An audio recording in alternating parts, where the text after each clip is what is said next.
This show is brought to you in part by Netflix. Head to ctrdeal.com/Netflix for your free 30-day trial. Welcome home, Raiders. This week, Ian Hazakostas joins Twitter. We have the latest stats on heroic raids. Another PvP season was announced. And we continue our segment on how to be a better raid leader and so much more. This is Convert to Raid number 126. You're listening to Convert to Raid. Convert to Raid. The podcast for raiders in the World of Warcraft.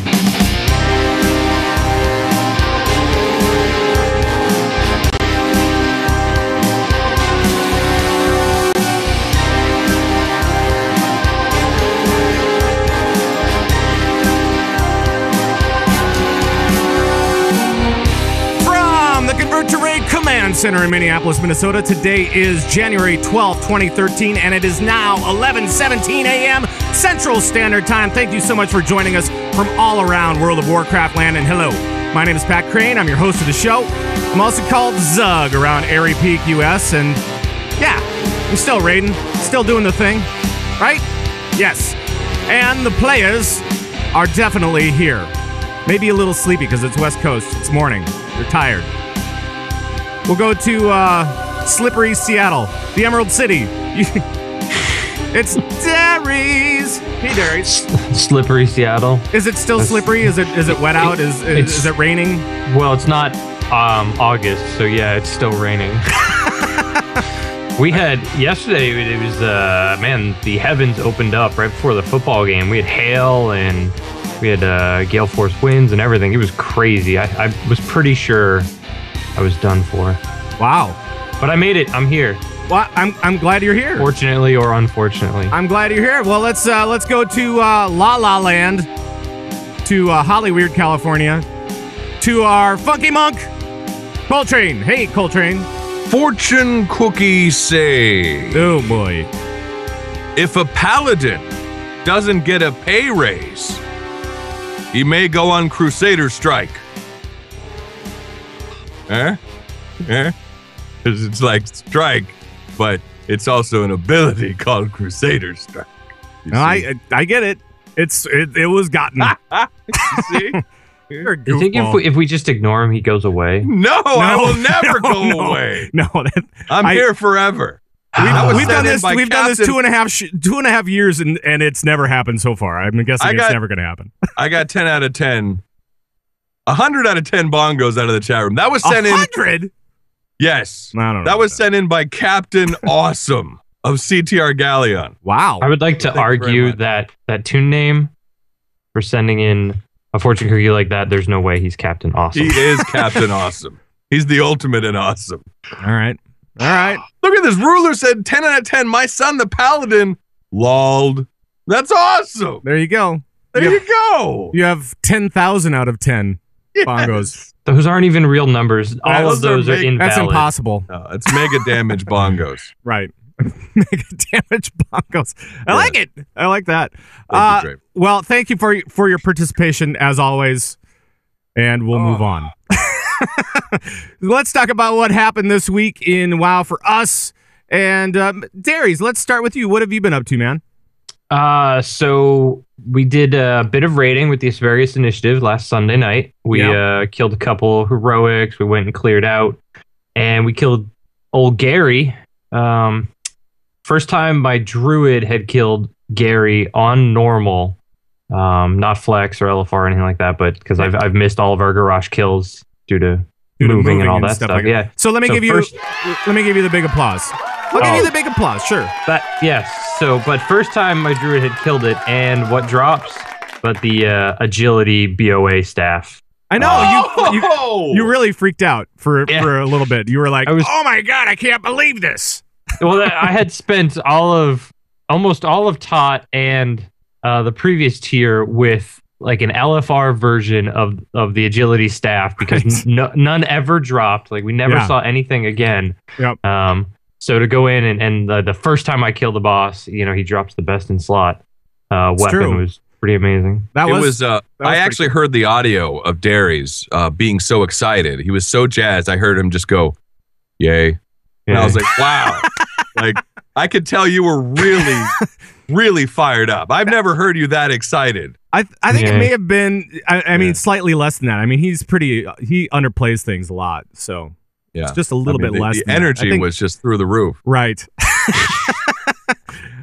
So, Colt, what have you been up to? Well, hold on. I got to ask. So real quick. So you got the BOA. Now, this BOA can carry you, and it's also bind on account, right? Yeah. Now, does this BOA, so this thing is going to scale with you up to level 100? Yes, right? That's the plan. So this is your weapon. This is it. Yeah, this is it for a while. On my druid, I mean, I would have liked to get the BOA on my priest, but now that I've seen a BOA drop, I'll never see another one again. No. But yeah, so, and then once my druid gets to 100, I can give it to my monk. And yes. So I can assume what's kind of crazy about these BOAs is we will never have any other weapon leveling up through Warlords. I mean, we can assume we that won't this is have probably to. going to be the best weapon that you can get for your level. At like 92, it'll be the best. At 93, it'll be the best, right? Well, I don't know if it's going to be the best. I mean, it should be really good. Don't get me wrong. But it's the only weapon that's going to, grow with you as you level. It's going to scale up with you. So that's nice. Crazy. Now, is this also my last question? It drops in normal. I heard it also drops in flex as well, correct? I believe so. Yeah, and it's individual, so it's not. It doesn't drop off the boss in normal or heroic either. It's just, it's not there on the ground. It just goes into your bags. Right. And I had heard that you can coin it as well. Yeah. But I haven't seen anyone do it. Yep. Yes, it is available in LFR, normal, and heroic. Not LFR. Sorry, flex. Flex, yeah. But not and LFR. I would assume the item level would be the same in normal and flex, correct? Or no? I don't know. Because it's going to scale, right? I would think so. The one that comes out of normal came, it was 561 or something like it was a fully upgraded weapon, but it didn't have upgrade slots. So I assume the flex one would have to be the same. I've never seen a flex BOA. Right. It's fully loaded. Yeah. That's awesome. Well, congrats, man. There's your WEP heading into Warlords. That's right. I know. And we got a week because we went and killed a bunch of bosses. We got a lot of gear that we really needed in that run. I think I got a trinket as well and a weapon. And that was actually the first full team kill, too, because Shark was there and you were there. And I don't think Shark had... Maybe he did it last week. I can't remember exactly how it went, but both our tanks were like not around for a while, or they weren't around for these different kills, and so it was kind of nice to have the entire team back together and killing bosses. It was great. That's great. Yeah. And the chat room is saying that the staff in Flex is actually at lower eye level than the one normal, which is weird to me because it's going to level up. That is weird. Going to be like lower level up than the normal one? Yeah, I guess so. I guess. It is a 548. It's got the agility staff's got the best name, I think. The one that drops off Garrosh. It's called Hellscream's Pig Sticker. Wow. That's pretty cool. That's intense. I like that. I like it. I think it's pretty good. That's good. That's good. Hey, Colt, what have you been up to this week? Well, old Koltrane is working on the old funky monk. And as I've said in the past, I do not recommend switching mains in the final patch of an expansion. Probably really? Not the best idea, especially when there is a legendary that goes over the entire expansion. Because essentially what happens, surprise, surprise, is you're just playing catch-up. I mean, that's it. That's all I'm doing is playing catch-up. So on the old monk, I got past the Valor, the 3000 Valor. Shout out to Hollowshine and Destiny and Devlin for helping me out there. We were chain running some heroic scenarios. And now I'm on the old Secrets of the Empire. So now I got to get that going. And also shout out to members of Asparagus Initiative because I got through the PvP. So PvP's done. Right. But now it's the old Secrets of the Empire. I ran LFR like crazy, TOT, everything. I got one. One. Ouch. After running almost the majority of TOT and the new one. So ouch. I know that it drops in Siege only after the first few bosses. Right. But man, these secrets, I got to get this thing going. Oof. Couple quick things. Weeks ago, I mentioned a podcast Monkcraft podcast for all you monks out there by Gulvan, great show, and also Monk Meditation. Well, there's another new show that's coming out that I recently got turned on to, and that's called the Epic Geeks podcast by Draycass. And it just started out, and she's actually looking for a co-host, and it's an amazing show for just getting started, and she has an amazing accent. So if you're looking to co-host a podcast, look for Epic Geeks. And I would just say, too, for those out there that are interested in getting in podcasting, do it. For me, this is something that I always wanted to do, but was afraid to do for years. Right. And I would just sit in my little safety bubble. And then one day, and it was actually because of Scott Johnson, a story that he shared, I was like, screw it, let's just do it. You only live once, baby. You got to do it. Right. So encourage all of you, no matter what it is, whether it's podcasting or whatever, take that chance, take that step. And enjoy it, because life is about the ups and downs, you know. So have fun with it and give it a go. And just for all those guys that are starting podcasting or thinking about starting podcasting, I started a new video series for podcasters. Essentially, it's called Inside the Studio. I've done 2. I've recorded 3. I had to record a lot on Friday. It was not good. So that one will be going up soon, but I'm just getting started in this Inside the Studio thing. But you can find it on YouTube, and I link it all the time. So if you guys have questions, I'd be more than happy to field them for any of you guys, and maybe even make an entire segment for it on the YouTubes. So there. Now Tyson is saying that apparently I might have said YOLO. If I did, I'm sorry. That was not intentional. That was not an intentional YOLO. So that's my bad. That's my bad. I did not say YOLO. Did I say it on this show? I know that I said it. I think I said it in Twitter, but it shouldn't be YOLO for gamers. It should be Yori. You only respawn indefinitely. That's right. That was my. I know it's not. I know it's not good. I know it's not good. Yeah, there you go. Boomy. That's fine. Thank you for participating. Go back to fortune cookies. I like it. So a couple of things that I want to bring up just real quick. So this week leveled the priest up to level 75. So we're coming along on the priest. It's all good. Back to I've been leveling my rogue. I still don't like my rogue, but I've been leveling my rogue. I'm now 81. Holy hell! I don't know what I'm doing. How are you? Weren't you just like 60 last week or something like that? I think 60 the week before, maybe. But yeah, wow. It's quick.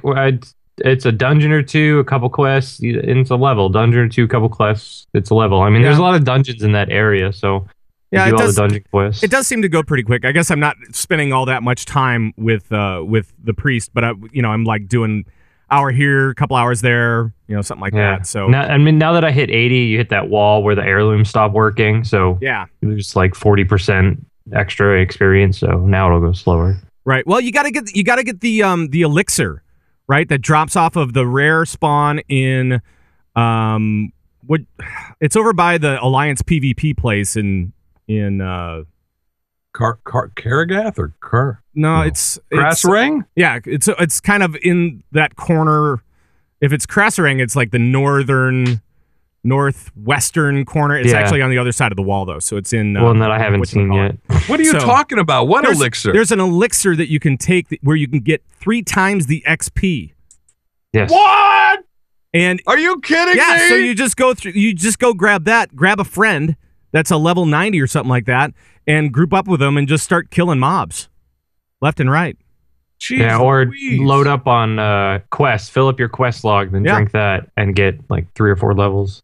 Exactly. So that's insane. Yeah, I think it stops at 80 or 85 though. It's not it stops at 84, I want to say. Saying 84. Yeah.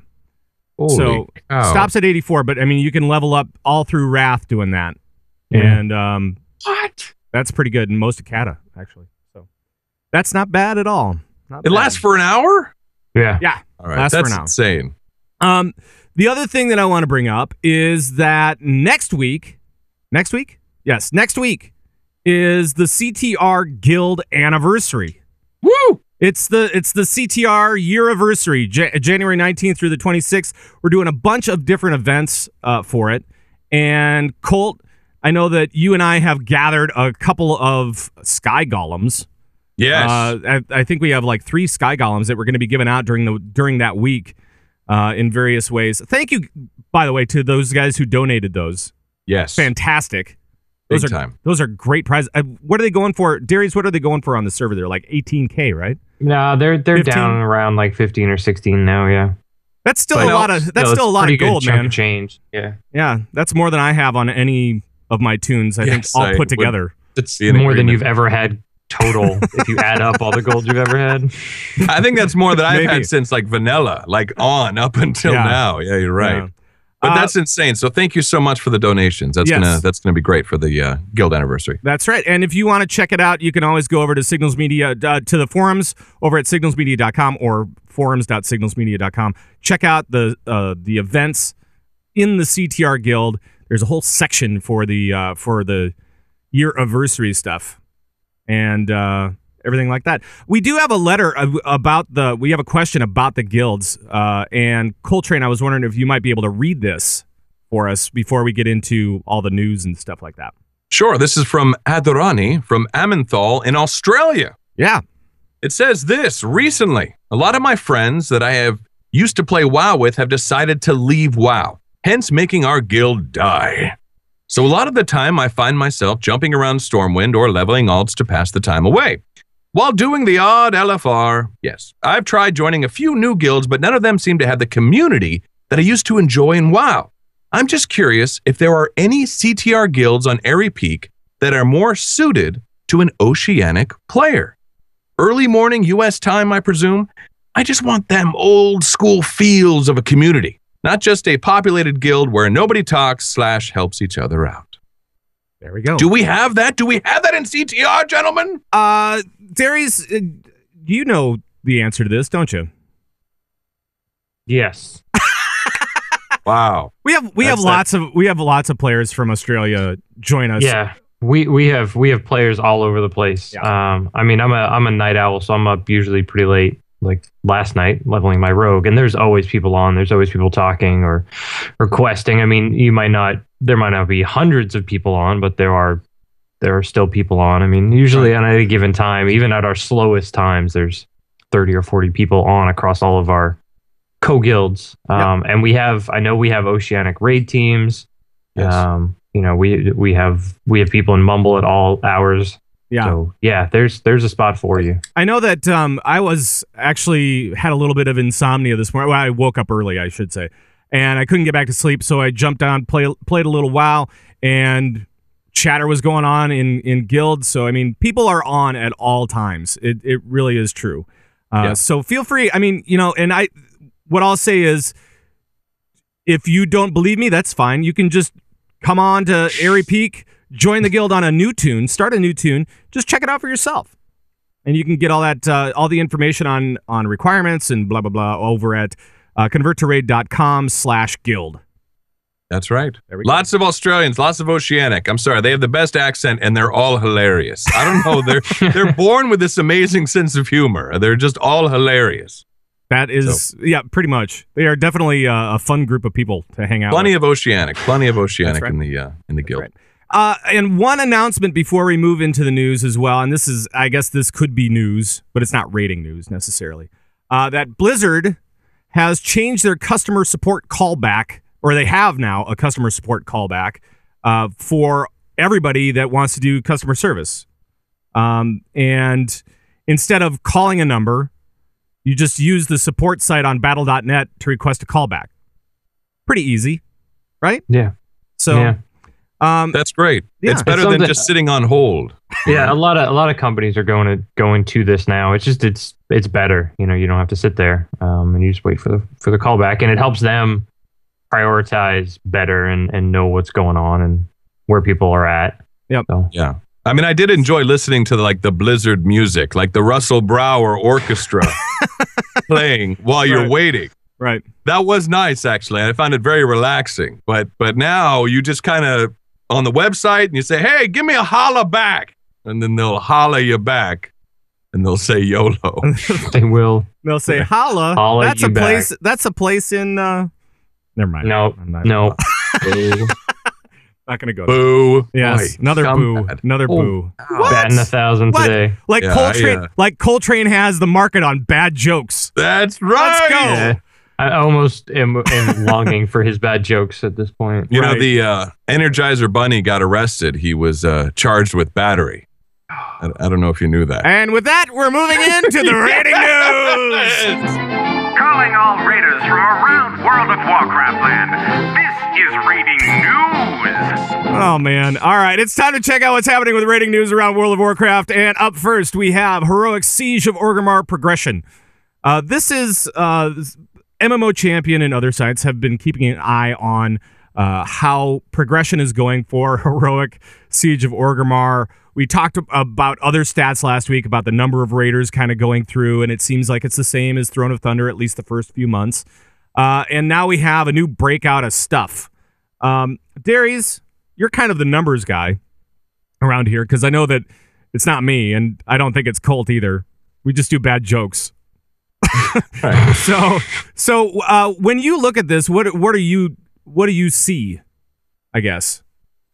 I mean, overall, I see good linear progression, which is a good thing. You see a Mercius at 7% of players that have killed. I mean, we're looking at heroics here. Yeah. So players that have defeated a heroic Siege of Orgrimmar boss. 7% of players have killed a Mercius. Right. That's pretty good. Yeah. And then, it drops down to something pretty low for Garrosh, but it's linear. The only one that jumps up is Nerf, and Nerf is easier than Protectors by quite a bit. But you've got I think that's the way that it went with us too. As far as the Asparagus Initiative, we downed Nerf before we did the Protectors. Yeah, so. He's one of those bosses where nothing really changes. So right. Especially now that everyone is over geared, a lot of this stuff from grinding out normals and getting gear and stuff like that. Nourishing's no longer the DPS check that it was before. But this is good. This is a good thing. Blizzard has done a good job with this linear progression. Right. Now they said that this is the data that they're using, which seems to be different from the data that WoW Progress was using, or at least the numbers they have, is that they've got 6.2 million characters from 2.2 million accounts. I assume they do that by comparing achievements and whatnot. Yeah. And the accounts have at least one character active after November 26th. So it's only about a month and a half of sample data. So you're not looking at players that maybe stopped raiding after November 26th or before then or something like that. Right. And I think by active players, what they mean is they're talking about players being having updates to their character within the last month. I think that's what they call active. Yeah, and are in a guild, because they don't really track players that aren't in guilds, and that's probably just because a lot of this data comes back from guild kills. Right. Right. Colt, was there anything that stuck out for you on all the information that was released this last week? I think this is beautiful. I think this is absolutely gorgeous. No, it is. It's just gorgeous to look at this, because this is what it's supposed to be. It's a nice graph where we start high with a Mercius and we work our way on down to heroic Gary. Yep. So it's like what it's supposed to be. It's great. It's not guild stopping on boss 2. It's not Throne of Thunder, man. That was all over the place. So I'll tell you though, like looking around, like I know Static, Brutal. Yeah. He's on a guild Static. They just downed heroic Garrosh. I know a lot of heroic teams are just now getting, I think NFL, they just got down heroic Garrosh as well. Teams are just now starting to get down heroic Garrosh. So it's nice when you look at this graph to see this nice progression, and that's how it's supposed to be. It's supposed to start high and then with each boss get lower and lower and lower. That shows good tuning, I think, for heroic level bosses. So I'm really excited about this, and this gets me really jazzed too for the future with Mythic rating, because they'll be able to tune this even better when it's a static 20-man team. So I think it looks good, man. It looks how it's supposed to look, and that's a good thing. Right, and one of the things that I was kind of surprised by, because along with this graph, we also have some numbers of 25-man versus 10-man heroic kills, right? So for these different guilds and stuff like that. And when we start off at a Mercius, the number of 10-mans defeating Immersius is 7,000 more than 25s. But then when we move down to heroic Gary, 25 mans beat 10-mans by 3. Just not 3,000. 3. I mean, it's 3%. It's not 3 people. 3 teams. Yeah, no, 3 teams. You've got 3 teams. 132 guilds have killed heroic Garrosh on 25-man. 129 guilds have killed heroic Garrosh on 10-man. So 3 more 25-mans have done it than 10-man. And I think That's insane. And I think this data maybe up to like a week old or something like that. Yeah. But it's pretty fresh. So that's crazy. Right? I mean, it really does kind of. I think it was it Ghostcrawler that said that heroic 25s. I'm sorry, that 25-man teams were more inclined to be heroic based or something along those lines. Yeah, the idea being is that if you're in a 25-man team, you're more like kind of hardcore. You're more heroic based, meaning that you're more focused on progression. Meaning that a 10-man tends to be a little bit more casual. As far as going into heroic progression versus a 25. Right. You can now, that's also, not for everyone. You can find 9 other people and pug the first couple heroic bosses in Siege of Orgrimmar, so that those numbers aren't, those aren't indicative of every just guild that's done it. It's right or something like that. It's harder to find 24 other people and go in and kill Immersius. So you've got likely all of the guilds that killed heroic Immersius on 25-man. Are ones that are still pushing through to heroic Garrosh, where 10-man that's probably not the case. Right. It does look like it falls off really pretty well throughout the progression of the raid, I guess. And when we get to Thok, there's only like 1,100 10-man guilds that have defeated him, where we have about 500 for 25. So I mean, it really does kind of even out at the end. I just thought it was kind of cool, just kind of looking at that stuff going, yeah, I guess the devs know what they're saying about heroic teams, about heroic 25-man teams. Yeah, I guess that's true. Speaking of, was there anything else for the stats that you guys wanted to bring up? Because otherwise, no, man, we'll just talk about Watcher. Let's talk about the Watcher! Yeah, so Watcher, a.k.a. Ian Hazakostas, he joined Twitter this week. What? And for that, I'm going to give him a big applause. Yes. And we're so sorry. Yes, we're very sorry. Now we can corner him on the internet, just like a lot of people did at the CTR party at BlizzCon. Oh, that poor man. I feel like at this point, we're just turning into TMZ. We're just talking totally about, did Taylor Swift join Twitter today? Oh, and she's going to post a selfie. We're just talking about Ian the same way. He joined Twitter and no selfies. You gotta be like the guy, and he posted a selfie. Thanks, Ian. Like it needs to be like crazy TMZ announcer guy. I like that. That guy's awesome, by the way. That guy is awesome. No, but I mean, this is a guy who normally writes like these huge posts describing everything that's coming about for the next, thing, for the latest patch, for the next expansion, whatever it is. But he writes these big long posts that take up like 3 pages. And when you talk to him, like we've had him on this show before, and we ask him like a very simple question, and I walk away for 5 minutes, I come back and he's still talking. But this is what I want from the lead encounter designer. I don't want a 140 character post of alluding to something that might or might not be in here and not giving me any detail. I want him to tell me what's going to be in there and give me all this detail as to how they came about this decision or what they plan on doing.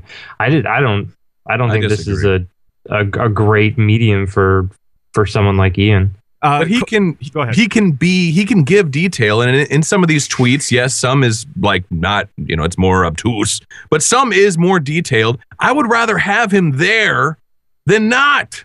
You know what I'm saying? I would rather have him on Twitter where he can interact with the community directly than writing huge long posts that, I don't know. I mean, for me personally, I dig it that he's on, and I think, believe it or not, I think we have Ghostcrawler really to kind of thank for this, because he got so heavily involved with Twitter in this expansion, and now that's like a thing, you know what I mean? And now Watcher's on, So I think we have Ghostcrawler really to thank for this. But I'm jazzed that Watcher's on, man. Yeah, me too. I'd rather he spend time fixing rating counters than posting on the tweeters.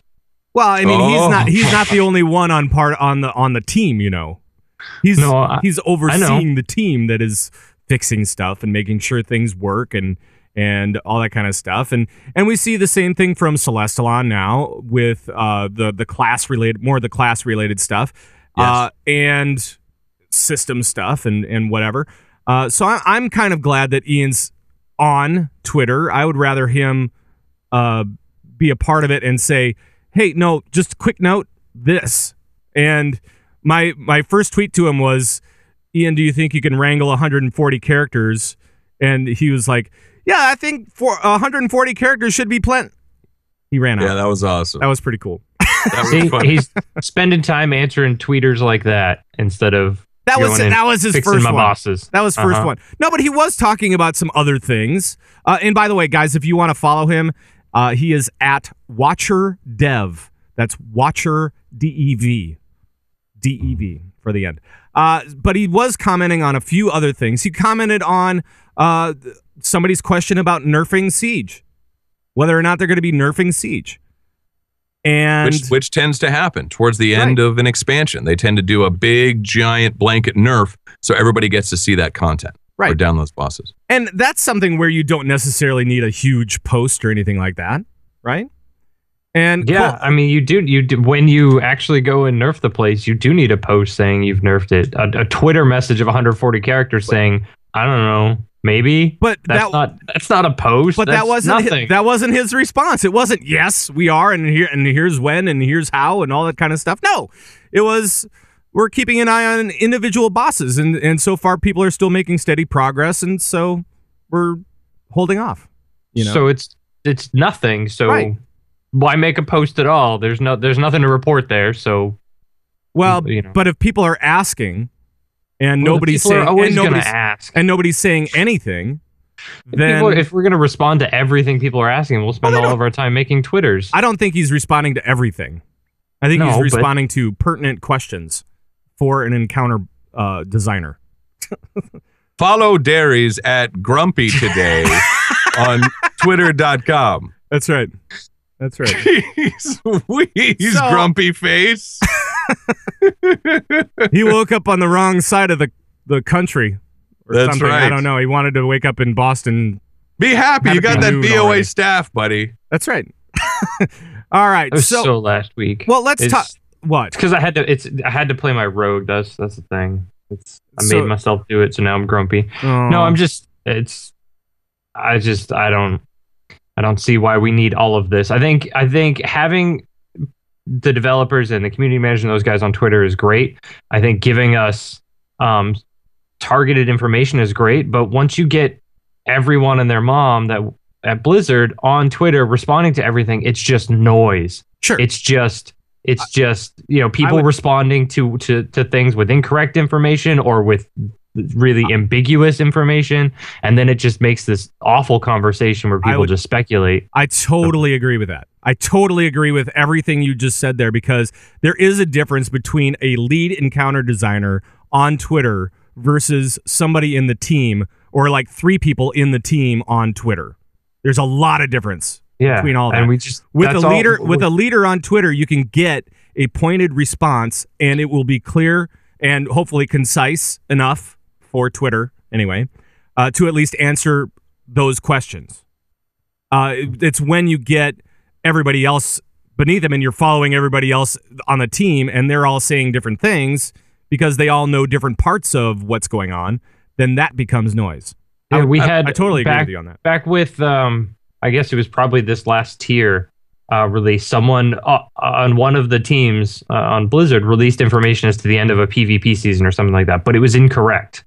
But that's what they thought they knew, and then you ended up with all this, speculation and news and whatnot. And then someone else came on and said, "No, they're wrong." That's when we want news from Blizzard, from a company like Blizzard. We want a unified message. We don't want just someone saying something. Right. That's not that's not what you want here. I don't know. That's your opinion. I think Angry Orc said it in the chat room. He says, devs being accessible to the public, regardless of the medium, can only be good.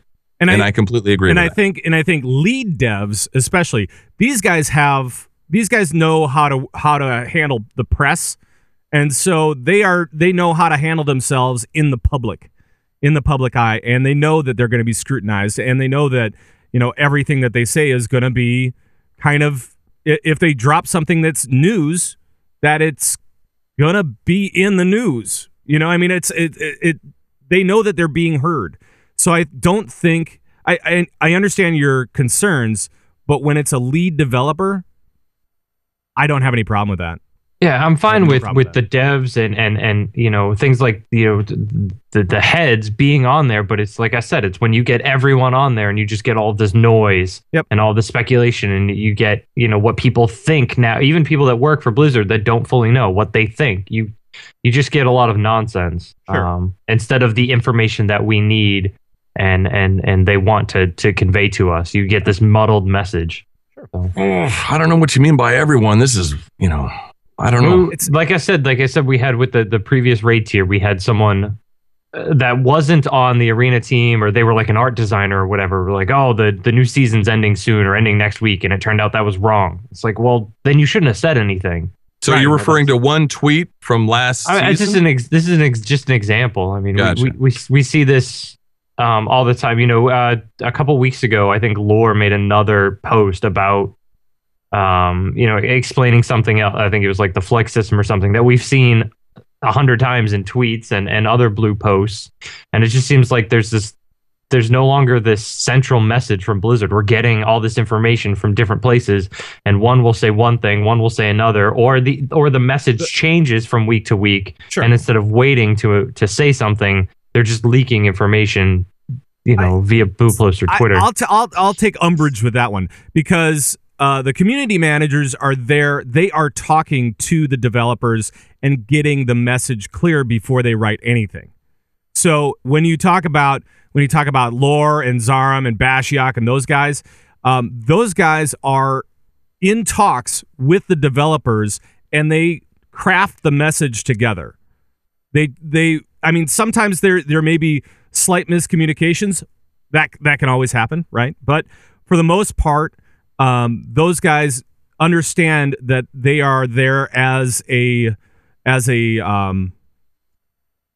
mouthpiece for the developers. They understand that when they write down all their different forum posts, and when they talk about stuff in tweets and whatnot, they, for the most part, I think, have been right on, right in line with what the developers want. So I don't think you can say that either. I mean, there are certain members of teams that might be, but that's just kind of here and there, I think. I think maybe we end this with a hashtag YOLO and move on.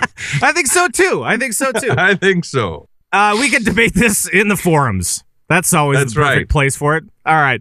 In all caps. That's right. So let's talk about some of the things that Ian was actually talking about this week on Twitter, because it is important. And we talked about this, the nerf for Siege of Orgrimmar. Now, do you guys think that we're going to see a nerf for Siege? Darius, let me start with you. Do you think that we're going to see a nerf for Siege this anytime soon or at all? I don't think so. In fact, I don't think we're going to see big nerfs ever again. I think Flex has filled that spot where if people, they don't have the time or whatever, they to do normals, they go and do Flex and they clear through on that, and then they work their way up to normals, or from normals to heroic. I think you'll see maybe, if there's a boss like, let's say, Horadon from the previous tier, if there's a boss like that people are getting stuck on, you'll see an individual boss nerf, or maybe individual ads on a boss nerf or something like that. But a blanket 5-10% nerf across the board, I don't think we'll ever see that again. Right. Colt? I think that we're not going to see it for a while. I mean, Ian said that they prefer targeted nerfs than just blanket ones anyway. Plus, they are seeing steady progress with raid teams. Like I said, Static, I believe something Wicked also got down Heroic Garrosh. or Scrub Buster. I could be wrong. Don't quote me on that. I know Static just got heroic. Something Wicked. Something Wicked did. Yeah. Just I think like last week or Get all last the week. messages from Derevka. Trust me. Yes, absolutely. So that's a good thing. So people are making progress, and I've been listening to a lot of different shows and watching a lot of different streams, and they're on heroic Garrosh right now, and they are making progress. So, I mean, I think for now, no nerfs anytime soon. In the future, though, I personally think that, yes, I think they are going to nerf, even maybe in some ways on heroic. But it's an interesting point with Flex that they might not because of Flex. That's kind of interesting because in a way that's kind of nerfed content in a way. Yeah. But I don't know. I think like what Ian was saying, that they're going to be doing more targeted stuff than just blanket nerfs. Yeah. But I don't know. Personally, for me, I love the big blanket nerf at the end. I just love it because that's more loot, baby. So. See, I think that you're both right in a way. No, what? You're both kind of right. I think that if they nerf it, that they'll wait until it is, almost irrelevant. You know what I mean? So that as you're going through, they'll just say, you know what, let's just do a 10% nerf on everything. Just to make sure that people can clear this easily, because nobody's, we want people to still go through this stuff and, feel powerful and all this kind of stuff. So we'll just nerf it by 10%, but it's going to be at a much later point than they did for, say, Firelands or any of the other raids in Cataclysm or even in Mists. So we may see something happen a lot later because of Flex. That's what I'm guessing. The other thing that Watcher Dev was tweeting about was about Flex raid cap sizes, or player caps for Flex raids, right? And he said that they were looking at a 30-player top end to accommodate existing 25 social structures, but no promises. That's kind of cool. Right? That they're looking into figuring out how people are playing this game and try to match their sizes. Yeah. So basically make Flex bigger. Right now it's capped out at 25, 25, right? yeah. Yeah. So going up to 30. Right. I mean, I dig that. That's more people being able to play together from day one. So the more that it can get in there together, play with your friends, to pug, to get in there together is only, in my opinion, a good thing. Right. Dairies? I think it's great. Yeah, more people, the better. The only thing is they've got to fix that lag, that 25 player, lag. Oh, yeah. We figured out that come from healing and stuff like that. Yeah. The input lag that came from heals. Because if you're going to add another 5 people, you're going to make it worse. So if they can fix that, then this is great. Sure. I mean, go 30, go 40, go a million. Well, don't you think that the stat reduction that they're going to be doing, the item level squish that they're going to be doing for Warlords is going to help with that? I mean, math is math, no matter how big but it is. It's fewer numbers. It's supposed to, I think. Right? I don't. I mean, maybe I'm not a whiz about this stuff. It was the math it was doing. It was more the fact that things like Druid Hots and Holy Priest Hots and things like that were getting out of control. There were so many going on that every tenth of a second it was trying to compute all of it, and which is why a Holy Priest Mastery now ticks once every second or once every 3 seconds or whatever it is, so that it's more consistent and they can do everything at once. So I don't think it was the large number. I know that another thing that was tweeted out this week, I think by Celestalon, was talking about heals and about how they were looking at smart heals and maybe taking some away. So that could definitely help. What? They're talking about taking some smart heals away, possibly. They're looking into it. And if that happens and people get upset, blame Celestalon. Oh, sure. Blame Celestalon, Celestalon. Blame Celestalon. Exactly. So we'll be able to blame him. But that is a possibility that they're going to be taking that away. I'm actually kind of happy that they're thinking about it anyway, because I think there are way too many smart heals, too many. As a druid healer, I want to be the only guy who has hots. The only guy that has heals over time at all. Selfish. That's me. That's me. I want all the numbers. All of them. Okay, let's move it along to PvP news. Sure, why not? Let's do it. Convert to PvP? No, not really. It looks like season 15 may be a reality. We had Halinka on Twitter. Speaking of more Twitter stuff for you, Dairies. More Twitter stuff, but they're planning an additional PvP season for Mists. Details on end of season rewards timeline and new gear to come soon. Ooh. Yay. So the question is for you guys is, what does this mean? Koltrane, what does this mean? I think that this might delay beta. I don't know. Does this mean that this is going to be longer, like Miss? I don't know. It seems like the way the PvP seasons have gone, they average somewhere in between 20 and 25 weeks. And so that means I think we're at like week, I want to say like 17, 18 right now. So that would mean that this season ends, another one starts, and that puts us at midsummer. A long time for ending. We'd be looking at what we originally thought, summertime. I didn't want summer. I wanted spring. Damn it. But I mean, we still haven't even seen a beta or anything like that, so it wasn't going to come out this spring. I think this just means that for this PvP season, we'll see a beta in here and we'll test it, and then June, July, we'll see the release of Warlords of Draenor. Right.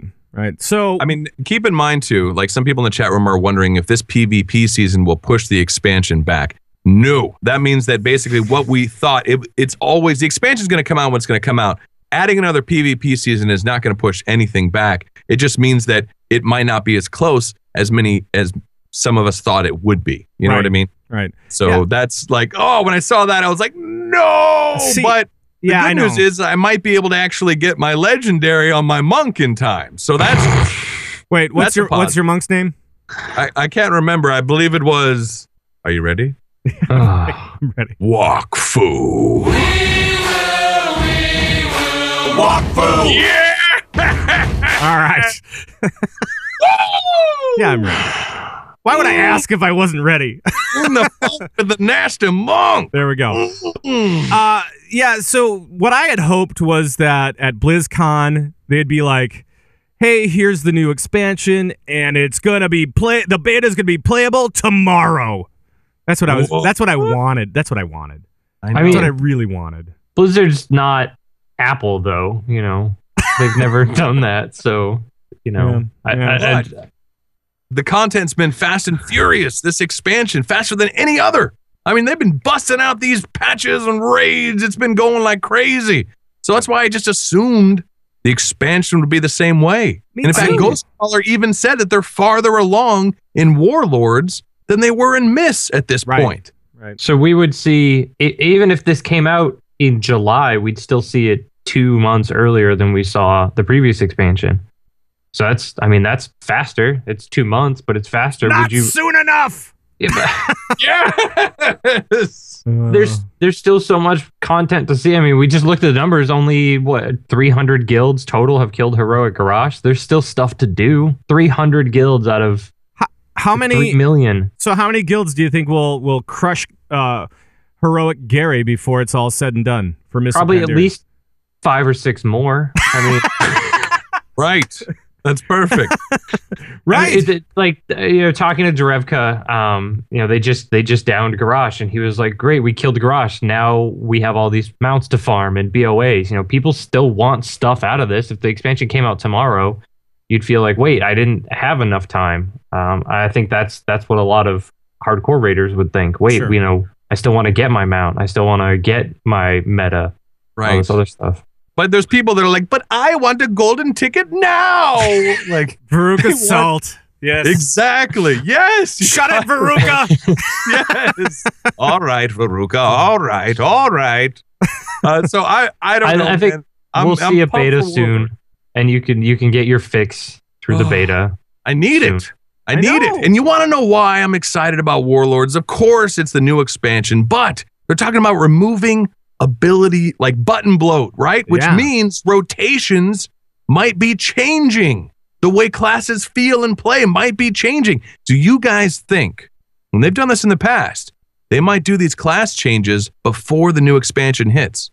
Remember, like usually at the very tail end, right before new expansion, they're like, here's the new talent system. You know what I mean? Right. Here's the new classes. Do you think they'll do that once again? Oh, absolutely. I don't see why they wouldn't. Yeah. Right. I mean, they got to have players like test it out and kind of know what they're doing before they launch an expansion. They like to do that because they want people to know exactly what to expect as throughout the leveling process, right? So, so I think they want that for sure. Do you think that there's going to be, speaking of which, and this is off track completely, but do you guys think that we're going to see any big class changes for Warlords? Any particular class or spec that is just going to get blown out of the water and totally revamped? Monks again. I think so. The mastery will be changing. I think monks. I tweeted Celestalon and I asked him if class changes and rotations are going to be altered like major, and I believe he said something along the lines of nothing major. There will be some slight changes, but no major overhauls as planned right now. I'm pretty sure that's what his response was. Right. So that's good. You know, if I can do the same jazz but with lesser buttons, believe it or not, that's actually good for the player. And the reason is that you're spending more time watching your character in the raid than looking at your toolbar and looking at buttons and watching cooldowns of everything. You know what I mean? So instead of you having to type in your macro, your Legacy of the Emperor or whatever it is, raid buff, it now just automatically casts it every time you click an ability. Yes, absolutely. Absolutely. It's good. That's what I want. What a jerk. You know, one night, all right? This happened months ago. I was testing out Mistweaver. I changed my keybinds. And I come back to Windwalker, and I'm constantly recasting the Legacy because it used to be rushing Jade Wind. But anyway, oh, that's funny. I hear this to the end of my days. That's right. It was funny. It was hilarious. I'm like, wow, I'm really doing really low DPS, but I'm really buffed up here. That's right. And without question, everyone had that buff. Well, one of the things that I heard that they were going to be doing for Miss, as far as like talent changes and stuff like that, they were thinking about changing some of the CC abilities so that if it was a talent, that it would fall in line with other PvP talents, kind of like other CC abilities or other, PvP kind of talents. So I'm kind of actually looking forward to that. Let's just have a line of those and you can pick one and then we'll just move on. Yeah. I don't know. I kind of like that. Anyway, let's move on. We have a discussion topic that you alluded to before there, Dairies. And it was from Community Manager Lore. And he took to the forums, and we've kind of talked about this a little bit, but I want to describe it a little bit more. We kind of pimped this last week as well. But they are, at Blizzard, they are building the Group Finder tool, which is different from Raid Finder, right? Group Finder is like the separate thing that nobody uses anymore that they're totally rebuilding for Warlords to make it actually work so that people can make pugs cross-realm to do some of this new content, right? So, yes. They've got the Group Finder, they've got Raid Finder. And so first, I think Laura was talking about Raid Finder and about kind of how it struggles right now as it stands, where on one side of things we find we find people that want to have a fun, low-stress environment, and then we have other people that are using it as end-game progression, right? Mm-hmm. So now, as far as Raid Finder goes right now, do you guys feel that that's accurate? Do you feel that trying to be two things, and is it working at all? Colt, you were just in an LFR like last night, right? I was in an LFR until the sun came up, literally wiping on Immersius and then Protectors. So do you find this description to be suitable for Raid Finder the way that it is right now? Well, I think that the interesting thing about Raid Finder is that with Flex, Yeah. Flex, I think, should be your, and then lore mentions this too. This is your end game progression type style rating. This is actual rating is more flex, right? Then you've got your normal and you got your heroics and you got your mythics. That's all great. That's jazz, baby. That's jazz. But Raid Finder, I'm starting to feel needs to be more like Ghostcrawler said, a little bit more touristy, right? Mm-hmm. It's basically you get in, you get to see the sights, you get to like, ooh, there's a cool boss. This is a cool room, but I don't want to spend 3 hours wiping on a brand new boss. I'm getting in because of my schedule. I just want to pop in, check out the place, maybe kill a boss or two and get out. I want it to be quicker content. I want a little taste of the action. You know what I mean? And I think that's what LFR is supposed to be. Right. And I think if I want to get into a team and actually raid and experience that level of toughness and hardcoreness, I can do that in flex, normal, and then heroic, and then mythic. But I think LFR really, believe it or not, needs to be toned back and make it more, hey, here's a little touristy. Just check out the place, do it, little content, everything's cool. Like, for example, we wiped all night, right? And then that happened. And then earlier I queued in, and it was on LFR Garrosh. And everyone would queue in, then they would leave and queue in and leave because it was like, oh, well, they know it's going to be a wipe fest. Right. And all these guys want to do is get in and see the content. They just want to kill a boss. That's the goal. Just want to get some loot. Get some loot, baby. And I get that. That's jazz, man. That's jazz. But when it's like sometimes a little bit more difficult and you spend all night wiping, that's what causes all the uppercase, you screw you, you suck, no, you suck type chatter. And nobody wants that. So I think, believe it or not, this idea of where they're headed, and I hope this is what's going to happen, let's tune back LFR a little bit. Let's make flex and all the other stuff. That's your rating. That's your progression-based stuff. Yeah, and I think that he did go on to talk about flex a little bit, and Darius, I'll let you in here in just a second. But one of the things that he said in this big long post was that we've been pleased to see that it's been working so extremely well, flex rating, for pickup groups.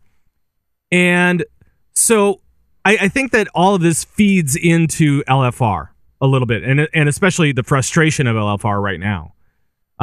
Before patch 5.4 hit, we only had 3 modes of rating, right? We had LFRs, we had normals, we had heroics. That was it.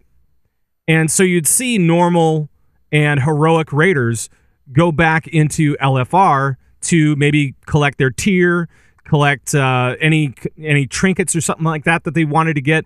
And so you saw these higher level players going into LFR and picking up loot. And now with flex rating, we're seeing a lot more people just go directly into flex and skipping LFR completely, meaning that LFR is for a lot more casual than it has been before.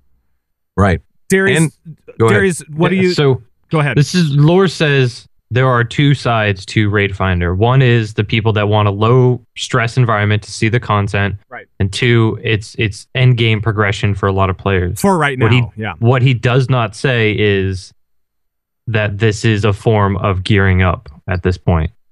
No, he doesn't actually full out say it, but I know that that's the case. With flex not having eye level requirements and the gear being pretty similar, I agree with Colt. Why not make this a little bit easier and make the gear less mandatory? So you don't get the people that go in there that are just doing it for the gear and to be a jerk, and go in at the minimum eye level, and they queue with no gems, no enchants. They think they're going to tank the boss. They get one hit by the boss. They're dead. Then you're wiping over and over again, or you don't have the DPS, or you've got people that are in there that are just there to pull the boss early and then leave, or things like that. If you go in and you say this is what it's for, this is for you to experience this content, or if this is your end game progression, this is fine, but this is not a go between, because now you've got these 2 sides, these 2 mindsets clashing. And you're creating this horrible experience for everyone. And if you remove that gearing requirement, then you can help to create this LFR environment that you want. Yeah. Yeah. It's a funny thing because there's people right now listening going, Make LFR even easier? Are you crazy? But I ask you, dear friend, you're saying this out loud or internally thinking it and getting angry, but you're maybe you are a type of person that is on a heroic level team, that is on a normal level team. So to you, LFR is cake. And when you run LFR, you might do it with some of your fellow guildies, and it's super easy and it's super chill. But understand, for those not on a normal raid team, not on a heroic level raid team, these are just 24 other strangers that are just coming together, and sometimes they just want to see the content. You know what I mean? And not wipe for 3 to 4 hours a night on one boss. Yeah. And I know LFR is already a heck of a lot easier than normal and flex. It is. But I'm just saying that like last night, these poor guys, we wiped on Immersius and Protectors. Sure, there were some people that were doing the mechanics and there were others that weren't.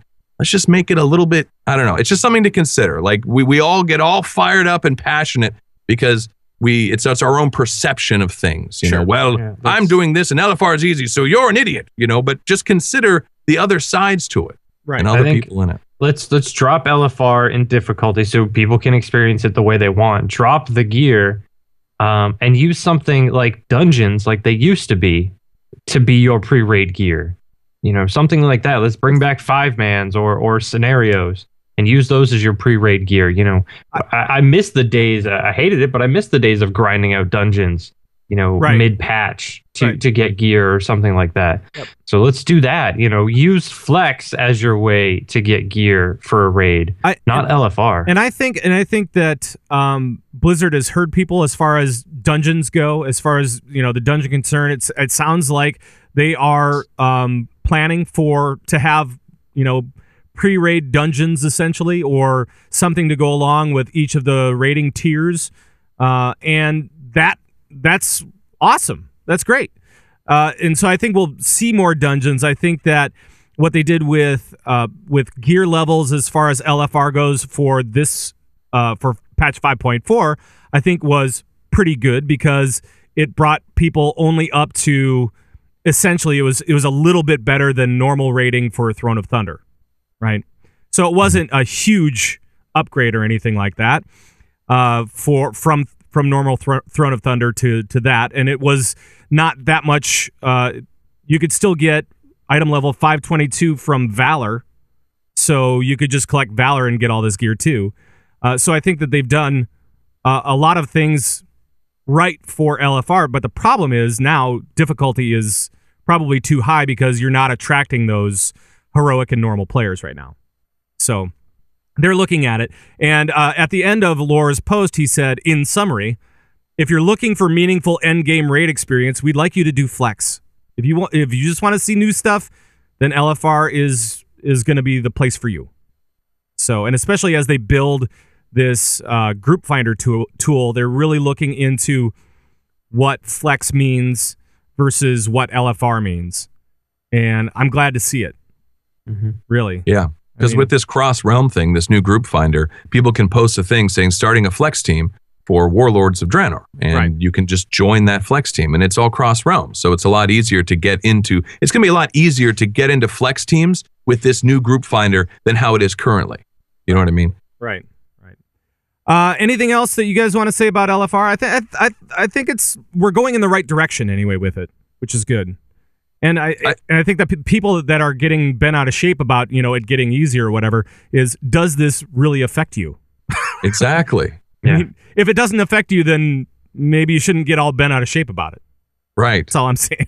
Why are you so upset? It's all right. It's okay. Different strokes for different folks. It's okay. Remember the 800 number. 1-800 call me up down is open. Operators are standing by. Well, you're right. There's something for everybody. You know what I mean? We're all paying our $15 a month, Exactly. Now, before we get into leading the raid, we're going to continue our leading the raid stuff that we did from last week. But before we do that, I got to mention our sponsor, Netflix. There it is, right there. Bum. And you can get a 30-day trial for free just by heading to ctrdeal.com/Netflix. And one of the reasons that I've got a couple of reasons for you to sign up today. One is they just put in new episodes of Dexter. If you are a fan of that show, or if you've always wanted to watch that show, you can now watch that show. And not only did they put up new episodes, but they put up all the episodes. All the episodes are there for you right now. That's awesome. So you can just marathon it. Little known fact, most people don't know, but Dexter is actually a biography based on Colt's life. Wow. Yeah. No, So you better watch what you say. I don't think that's right. I don't think that's right. Google it. Trust me. It's true. I think I'm more Breaking Bad. I'm a little bit more Walter White. I'm like really nice. And then I snap. Right. It's insane. And then he snaps into Heisenberg and he's... Well, there's a lot of great things too with Netflix. Like I love, and I think this is a new thing, and that you can just chain watch shows. Yeah. Like that seems to be the way to go now. Oh, yeah. And House of Cards, that new show on Netflix, season 1 was amazing, and season 2 is coming up. Right. But you can just chain these, baby, and just go. It's a great thing. So They released a report, Netflix did a couple months ago, saying that something like 60% of their users, that is the habit is to binge watch shows. Just watch an entire season in a day or a week or something. And here's another great show to binge watch, by the way. Top Gear. The UK version, of course. Oh, yeah. yes. UK version just came out on Netflix. They have series 2 through 1800 or whatever the heck it is. They've got all of them. I think they're up to 37,000. It's one of or something. It's one of my favorite shows on television. Just anywhere. It is so fun. And Sherlock Shoes on there. Sherlock as well. Sherlock, yes. Which is amazing. Yeah. One of those shows where I come home and I just turn on Netflix and do, whatever I'm doing around the house, and it's just on in the background instead of having to deal with commercials and trying to figure out, what's on TV when or whatever. I just, 15 episodes of Top Gear just goes. Right. It's mindless and awesome. Right. So please, visit our sponsors. That's how you can support our show. That's one way anyway. And you can go get your free 30-day trial by heading to ctrdeal.com/Netflix. And I will throw that up on the old video stream for those folks that didn't see it playing the entire segment that we just did. So there we go. Throw what up? The little placard thing. The little whatever it is. Sounded worse. I'm sorry. It's a little sign, essentially, on the video stream. All right, let's go into leading the raid. Leading the raid. All right, when we can, we take a look into leadership issues for raid leaders everywhere. And this week, we're actually going to continue our special look at some ways that we can improve our raid leading as we move into 2014. And last week, we talked all about how to be a better raider. And we started getting into raid leading, and it went way too long. What? There was a lot of information we put Not out long there. enough. Not long enough? Not long enough. All right. There's so much more we need to cover. All right. Well, let's start to dive into some of that stuff. Last time we were talking about communication and how to give and take criticism, right? And Dairies, you were saying that it's really good to know how to give criticism the right way. Is that what you're saying? Yeah, just basically, I think some of my old Twitch videos are go and watch those where I raid lead and do the opposite.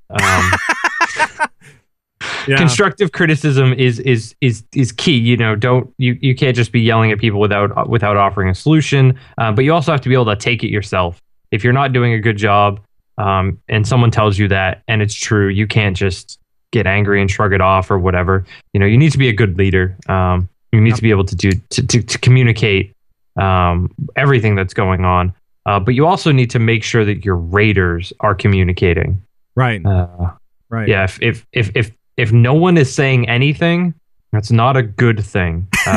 Yeah. When it gets really quiet around the old campfire as you're getting ready to pull, they always light a campfire for me because I'm a tree druid. So they set me on fire. That's right. So when it gets real quiet around the campfire, people are still talking. Yeah, for the most part. If you've pulled 2 or 3 times and no one has said anything, there's a pretty good chance that people are whispering each other and and being like, oh, this person's so bad. Why isn't anyone doing anything? Right. Or, man, this raid leader has no idea what he's talking about. Or usually in our group, it's, why is Zug not healing? What is he doing? Right. Yeah. Boy, I've really got a lot of that. I mean, I personally got a ton of that. Oh man. So Colt, what do you say to raid leaders who where this happens? What can people do to kind of get people talking again, I guess? You got to talk, man. You got to communicate. When you wipe, when you die, when everyone's dead, you bring up the fact that, hey, guys, you need to say something positive, which is good. Like, we got a little bit more progress that time. Or, hey, what can we do better? What do you think we could do? Start up a conversation and encourage your raiders to talk. Communication's great. It's not just great for finding solutions, but it's also great for morale. So I remember, when raiding the Asparagus Initiative, we wipe. And then, somebody tell a bad joke. I mean, I might know a few, but like, just keep the momentum going, man. Keep communication going. Humans want to talk to other humans. Right. It's just who we are as people. So just do that. You know what I'm saying? Quiet time is not necessarily good time, except if you're in a library. Right. So just talk about what went wrong. What can we do better? Just start up a conversation. And I think whatever it may be. And I think one of the things that people don't realize when they get into raid leading is that when you're a raid leader, you're actually more. Sometimes you're a cheerleader. Sometimes you gotta be a cheerleader, and you gotta say things like, "Oh my God, that was so great. We got him down to 5%. That's better than we pulled before. Whatever." And so you gotta motivate your team as well as be able to criticize them, be able to listen to them, and be able to spark a conversation. I mean, it's kind of a tricky spot sometimes to be in because it's not always easy. But those are the things that are required of any good raid leader, I think.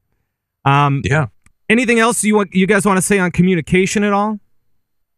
Just that it's key, man. Yeah, it's really everything is communication. It really That's what's going to keep morale going. That's what's going to pick yourself and your other raiders up. Right. If you all feel unified, if you're all doing this as a team, then the night's going to go that much better. And like Zug said, he's right. If you're a raid leader, your job is not to, you're doing this wrong and yell. You're kind of the cheerleader as well. You're instructional, but you're also kind of setting the tone and the pace and, keep everybody talking. And it will depend on what your team is built off of. I mean, a little bit. I mean, of course, if you're a more casual team, you'll need to probably cheerlead more. And if you're in a more heroic environment, you'll need to break out the numbers and maybe criticize a little bit more. Hopefully you're doing it constructively, of course. But, I mean, those are the types of things. You need to know what motivates your team as well. Yeah. So you need to be able to, as a raid leader, confront people. If you're not good with confrontation, raid leading's not good for you. If someone is screwing up constantly and you can tell that the rest of the group is having an issue with it, you need to be able to bring that up to that person and say, you need to fix this, or this is how you fix this, or if you're having trouble, let me know. But you don't need to yell at me. Don't yell at me, Terry's. If the same person is wiping the group over and over and everyone else is getting frustrated, you can't just ignore it. You have to be able to confront them. That's true. Well, let's talk about confronting. Do you guys recommend via a little private whisper first or call them out in front of everybody? What do you think? Dairies? Oh, you're going to put me on the spot. Sure, I'll put you on the spot. I like to just, when I run a raid group, I bring it up in front of everybody because the chances are if that person is having a problem with it, two other people in the raid group are also having a problem with it or are doing a really good job faking it. That they don't fully understand it, and a better explanation is going to help more than just that person. Sure. I think that's the way that I handle it because everything should just be open. If someone has a question or a problem, it's discussed in the open, not through whispers. I think no drama. I think the only time that I would, as a raid leader, ever try to discuss something privately with somebody is if it was class specific or specific to their role, and just make sure that they understand exactly what's going on. And it usually has to be quick, right? Because you want to make sure that the one person that's goofing up, if it's just one, is taken care of, but at the same time, you've got other guys that you gotta manage, right? So you gotta look after what's best for the team, and typing is gonna slow you down. So I agree, and that's gonna be slower pulls and all that stuff. A possible slight tweak: don't call them out specifically, but call out the problem. Right. And then that could go to everybody. Hey guys, make sure you're not standing in the poo when we move. Make sure you're transitioning out of it. That's a possibility. Maybe start with that. And if that one person is still doing it each time, then call them out. Yeah. But just don't harp on them every single wipe, because like what I found as far as motivation for people, getting yelled at doesn't really motivate them. I mean, it does, but what are you talking about? Encouragement is more motivating than being yelled at, because it just makes you feel bad and you're more freaked out. Then you'll tend to, I'm going to make another mistake and then I'm going to get yelled at, and you know what I mean? Right. So what I find seems to work pretty well is if there's a mechanic that, even if it's just one person can't handle it, and I'm leading, I'll say something like, we are wiping to this, or this is causing a lot of damage. How can we fix this? And then you get, not only is you're not blaming that one person, but you get everyone in the group to say, oh, well, I can move the boss over here so he drops it over here, or a warlock can be like, I can put a portal so you can get through this. You get everybody thinking about the group problem, not the individual problem. Well, and how the individual can solve the group problem, right? So it's not just about who do we need to move. No, it's how can I help move the raid team to where we need to go. So I think it's not just this is a problem, fix it. It's this is a problem, how do we fix it? Instead of wiping 3, 4, 5 more times while someone tries to figure it out, you figure it out then as a group. How do we fix this? How do we fix it? That's what every wipe is for. We died to this. How do we fix this? How does this not happen again? You do that quite a bit in the Asparagus Initiative, and sometimes it pisses me off because I know that you're talking about me. But I don't pop open the mic for that because I understand that I'm goofing up or whatever the case may be. So. See, that's hence the whispers, hence all the PMs throughout the night. No, but he does it really well because he does actually say, the team is wiping to this, and doesn't call me out specifically, which I appreciate. I can yell privately at my own damn self because I know that I'm goofing up whenever I do it. So I'm not going to name any names, but it's the Resto Druid that keeps dying to this mechanic, right? And I haven't seen a heal yet all night from. Right. It's the I haven't. This guy didn't see a heal for 12 seconds. What gives with that? Right. Yeah. I'm like, don't you have any self heals? Come on. Right. It's there. Come on, mage, heal yourself. You need more self heals. That's what it is. What's their problem? Yeah, exactly. Maybe we should move it along to loot, because I know that loot is going to be, especially as we move into mythic, rating. That's going to change, I think, the way that a lot of teams are doing things for Warlords. And it could be something that you guys are thinking about out there. Maybe you're just doing a straight up, need versus greed or something like that. Dairies, what are some of the different types of loot that we can talk about today? I mean, the only one anyone should be using is Dairies in your group? If so, give all loot to Dairies. If not, disenchant. Of course. Right. I mean, that's pretty much it. That's true. That sounds valid. I mean, we've got the different types that we usually see are Need Before Greed, DKP or EPGP, Suicide Kings, and Loot Council. And they all just completely depend on your raid group. For Asparagus Initiative, we use Need Before Greed, and it works out really, really well. We're really good about self-moderating. If someone needs it, they'll say it. If it's a bigger upgrade or a 4-piece or something, someone will say it, and then, usually it gets taken from me and I throw a fit, but, it works out in the end. Yes. Right. Like my, every tier piece the last time we ran through went to someone else. Yes. DKP and EPGP are good. EPGP, I think, is what most people are using now, but that's just effort points, gear points. The more raids you show up to, the more boss kills you get, the more progression you do, the more points you get, and then you spend those points on gear. And that's Suicide Kings is kind of the same thing. Once you get gear, you're not as high priority as someone else. EPGP is the same basic idea. Let's not rush through these just as much. Like, I'm glad that you explained the EPGP, because a lot of people there didn't understand what that means.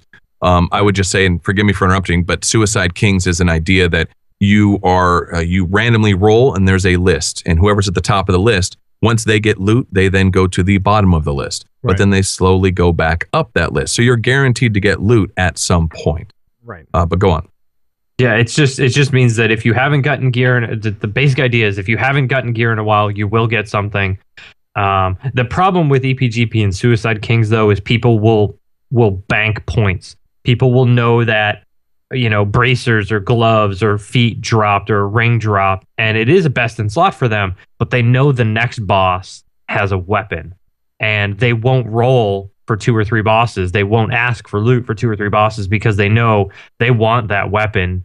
It might not be the biggest upgrade for them, but they really want it. So they're going to save all their points and all their rolls to that boss, and then they're going to use everything right then. And that's not, you end up with loot imbalance that way. But that's not terrible, because hopefully at least somebody's getting that loot at some point, and if nobody bids on it and they're just all trying to bank points, then it goes to an off roll and somebody gets it anyway. Yeah, but it's like that idea that you're focused on yourself, you're not helping your team. Even though it might not be your best in slot weapon, you still need that upgrade to help the team kill the next boss, Right. But that's part of loot drama. That's been going on for years. What? Loot drama? There's never any of that. That's the biggest reason I don't like DKP, EPGP, Suicide Kings, any of those. I think the point systems are imbalanced. I think Need Before Greed or Loot Council are the 2 best solutions there. Loot Council is the most drama-laden one, though. I was just going to say something about that. Because I'm like, Loot Council is the best? I don't know, because I hear some pretty strange stories about Loot Council. But if you've got a group that is at least transparent, they're creating a spreadsheet, or there's an add-on or something where you're tracking what loot's going where and why they got it, and your loot council is talking about it, then usually you end up with pretty good balance of loot going around. What happens sometimes, though, is you get a GM or someone that's on the loot council that's like, well, I need that ring because it's a 2 eye level upgrade for me, and this other person, they don't need it. It's only 50 eye levels better for them, but I need it because I'm the GM, and that kind of nonsense. So let's explain real quick. Loot Council is essentially a set chosen number of individuals that will decide who gets the loot after a boss is killed. That is the Loot Council. They will make their choice and say, you get this, and you will get this, and you will get this. Typically, when that happens, those individual raiders will sometimes make a list of gear that they want, and this is their best in slot item, and they will give that to the Loot Council. So in theory, they can look at everyone's list and make an educated decision on who should get the loot. I just like the in theory. Yeah, In theory, this is the way it's supposed to work. In reality, it doesn't always work out that way because and then what happens is like if somebody doesn't get loot, then they feel like, oh well, they prefer this person, or they're like this little clique, so they always give loot to them and not to me, and he got it and she should have gotten it, and it causes a lot of drama. So Loot Council does work if it's done in theory correctly, but it tends to cause more drama than most. Yeah. It's bad. It's really tough. Happens. And it's got some hair on. And I know that like DKP and EPGP and Suicide Kings, all 3 of those, there are add-ons out there available to people to try out if you want to try something like that. It's, for Suicide Kings, I'll say I've run with Suicide Kings a few times, and that worked out pretty well, actually. And for bigger groups, something like that where it's add-on based might be a better solution than a loot council. Well, there are really good add-ons out there for tracking loot council. They'll, you roll on something, you see who else is rolling, what items they have. Your loot council gets a bit more information. You can make notes. You mark this is best in slot or 4-piece, 2-piece, things like that. There's some really good add-ons out there for it.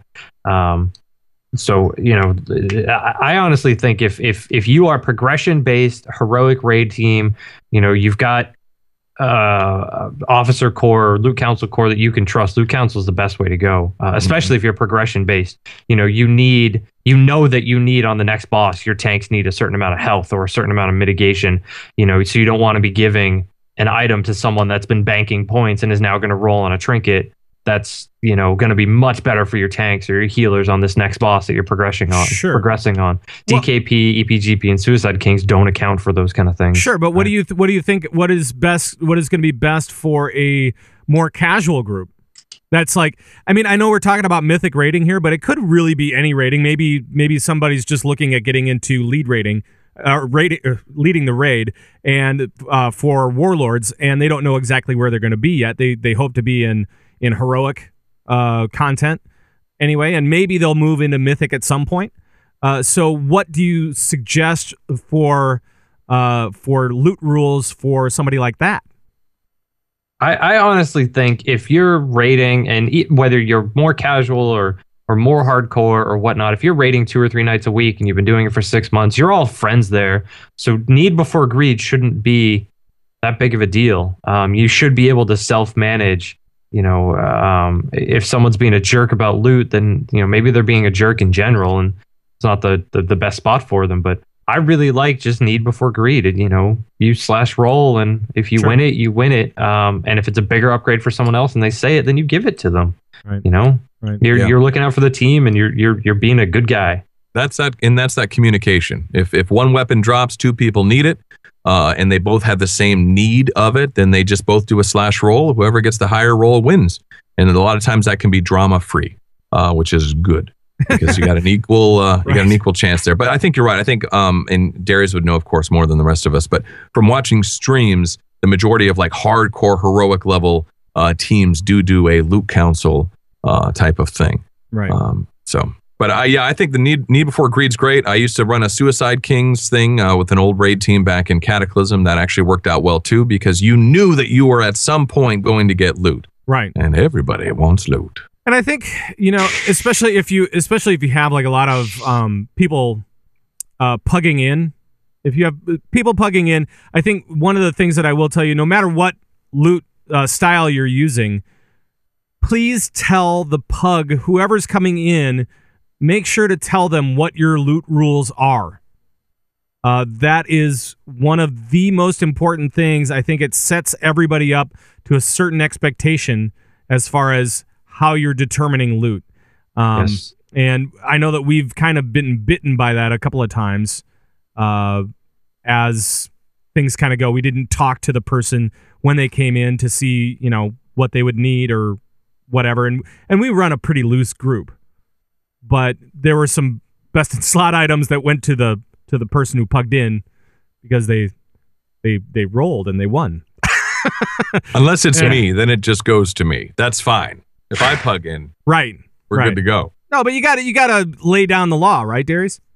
Yeah, I mean, just be transparent and let them know. You know, say, hey, this boss, there's a trinket that drops. If it drops, you know, Zug really needs it. He's a regular raider, so we're going to give it to him. And if they have a problem with that, they can find another team. You know, it's not the end of the world. Yep. Just be honest. Yep, and if you don't communicate that at the beginning, throwing in new rules as you go makes your group just sound really sketchy. Yeah, definitely don't do that. If it drops, you didn't say anything, and then you try to take it from that person, you're now the jerk. Right. So don't do that. If it drops, you didn't say anything, they win it, then they get it. You know, that's your fault for not communicating properly. Your team has to take its lumps if you don't say anything. Yes, we've done that a few times. Mostly when it's something you need. So right. It works out pretty well. That does work out pretty well. That's nice. Anything else that you guys want to say about loot at all? That's it, baby. All right. I think for now that wraps up kind of our conversation about how to be a better raider, how to be a better raid leader in 2014 as we move through, as we get ready for Warlords, whenever that comes around, because we don't know when the beta is at all. I'm upset about that. So that wraps that up. We'll go into some Q&A and get the heck out of here. What do you say? ETT. We've got mail. ETT, that's right. Effective toilet time. Go on. All right, so if you guys have a question about anything for us about raiding or whatever, just let us know. We'll try to answer it on the show. You can email us at converttoraid@gmail.com, or you can call our raid line at 612-787-RAID. That's 612-787-7243. Or you can join us during the live show. Try to flag us down. We'll see if we can get to it. And first up, we actually have a call for Koltrane. Here we go. Ooh.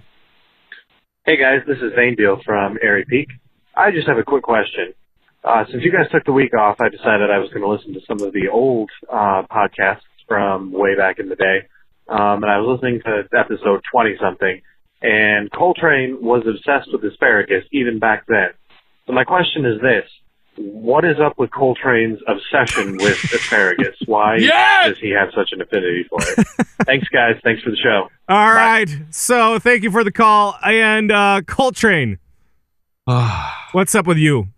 Glorious, glorious asparagus. Oh, the glory! Right. The love. Now here, my good man, is why I love asparagus. It is one of the only vegetables, one of the only things that you can consume. And then an hour or two later, you're reminded that you ate asparagus. That is incredible. That has got some power, baby. I mean, literally, you have it for dinner. Oh, this tastes good. This is really nice. Right. Yeah, I enjoyed this. Nice little this, that. And then an hour or two later, I got to go pee-pee. I got to go pee. And you're going right. pee-pee. Right. I mean, that's not a very adult term for it, going pee-pee. No. But you're going pee-pee. Right. And all of a sudden, asparagus. You're reminded asparagus! You're reminded that you had asparagus. So that's what I love about it. It's an incredible thing. It's like a boomerang. It comes right back at you. I can't think of anything about like Taco Bell though. Well, now Taco Bell is different. That's not necessarily as pleasant as asparagus. That's like that's like a boomerang though. It comes back and clocks you. It comes right back. True, but the thing about Taco Bell, so to speak, is that affects people differently. Some people doesn't affect them at all. Right. But asparagus wins all the time. Right. It always wins. So I think asparagus and beets. Yeah, beets. Are probably the only thing that I was going to bring up beets, and if you've ever eaten like a lot of red beets, that can scare you later. Yeah, that might hit the panic button in a big way. That's right. I love asparagus for the power of asparagus, the glory of good old fashioned bad pea smell. Right. It's just good time. Okay, so Dairies, we have another question here from Twitter. Can you handle this one for us? This is from Much Anger, who's actually one of my raiders or previous raiders in the casual. So shout out to Much Anger. He says, "Do you think Mythic raids will expose the weaker players and who think they are good, and what will be the repercussions?" All right. So Mythic raids. Do you think that they will expose weaker players? Koltrane, let's kick it off with you. Well, wait, what? Are you saying that I'm a weaker player? No. I'm wondering your opinion on this whole thing. What does that mean? So I'm just wondering what your opinion is on this question here. I think, will this expose really bad resto druids? Zug, what do you think? Do you think that really terrible? No, I'm kidding. Well, I think like Mythic Raids is going to be a whole nother level, baby. I mean, this stuff is going to be tuned. This stuff is going to be difficult. And it's going to be that top tier of raiding. This is going to be the best of the best.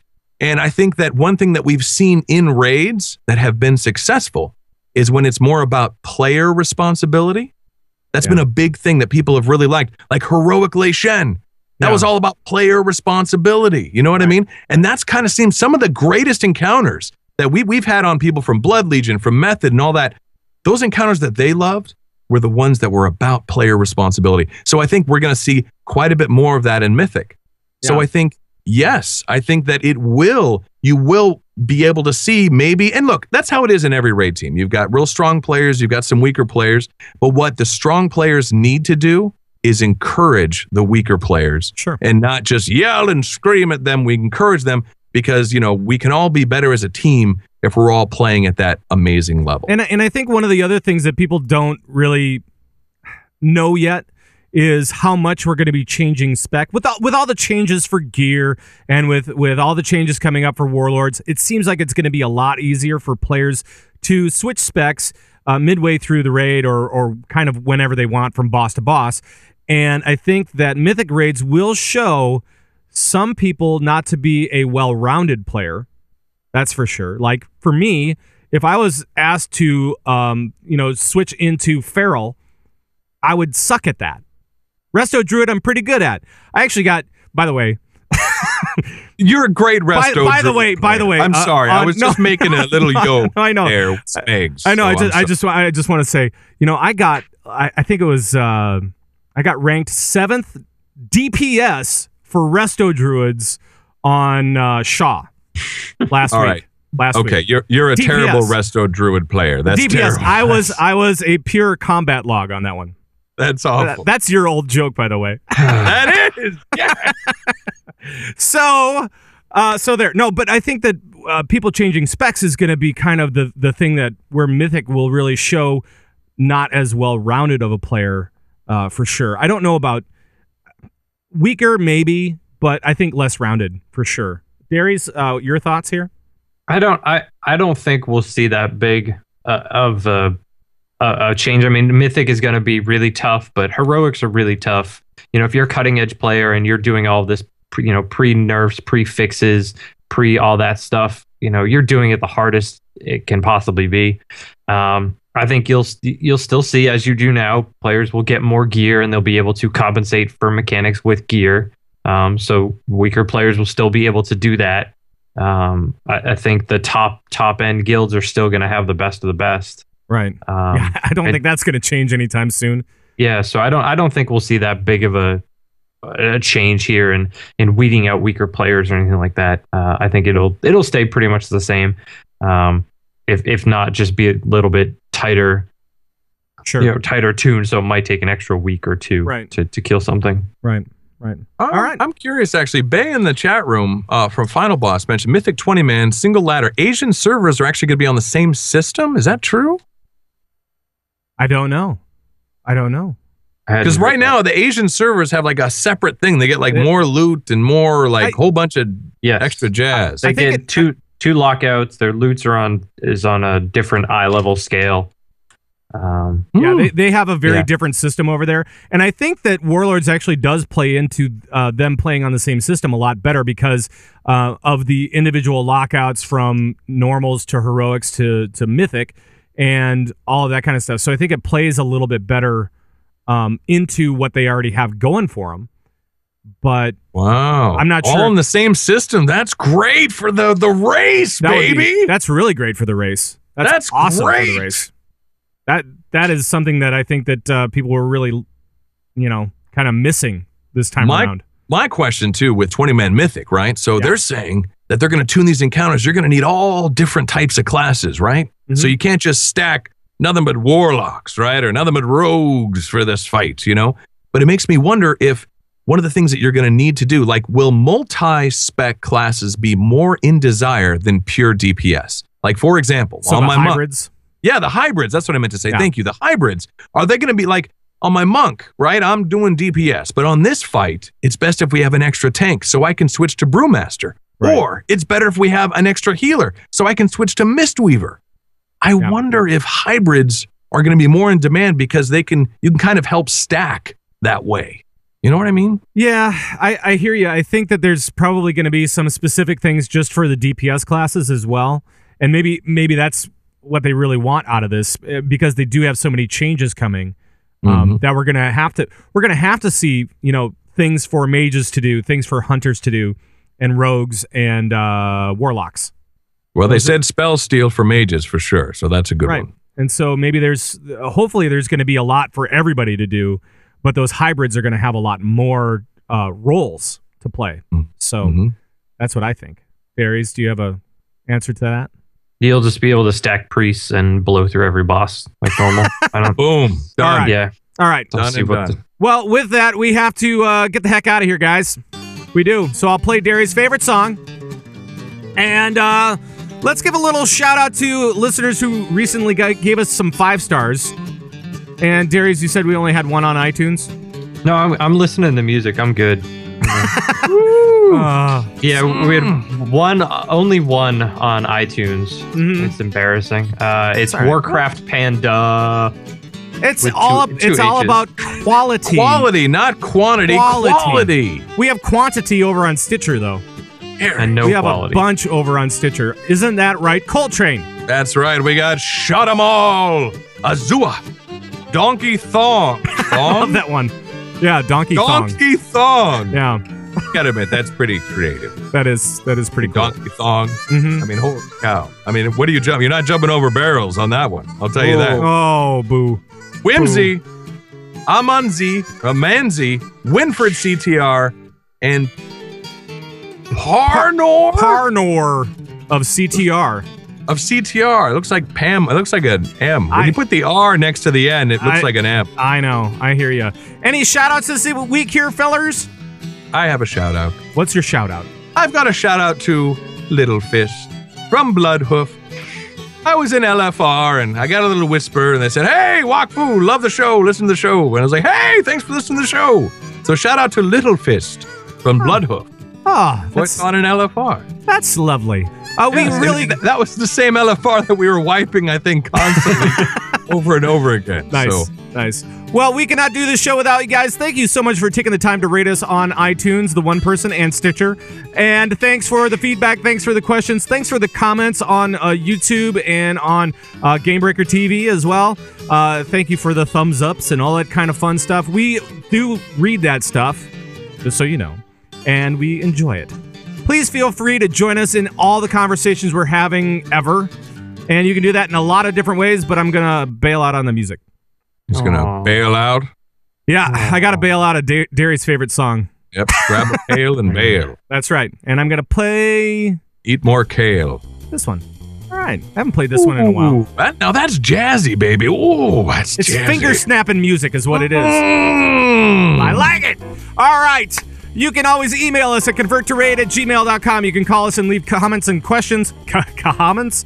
Yes, comments and questions on our raid line, 612-787-RAID. That's 612-787-7243. You can follow us on Twitter at converttораid or individually, isn't that right, Koltrane? You can follow Pat Crane at Pat Crane. You can follow Koltrane at _Koltrane. Yeah. And you can follow Dairies at Board Mine. That's it. And Board Mine. make sure to join the Bazooba Guabo Nation by just heading over to converttoraid.com. That's where we've got our forums. We've got tons of links for raiders. We actually updated all that stuff from our talk last week. And we've got so much more. It's all over at converttoraid.com. We've got the guild stuff over there. We've got tons of stuff over there. Oh my gosh. Tons. Our show is also available on Stitcher, as you know, the BlackBerry Podcast Directory, iTunes, all sorts of other places. And that is going to be it for the show. We hope you guys had a great time. Hopefully you learned a little bit more about raid leading. And thank you so much for tuning in. We'll see you on our next show next week at our regular time, Sunday, 11 a.m. Central. And for all the guys that Convert to Raid, bye-bye, everybody. Bye-bye. Aww. Aww.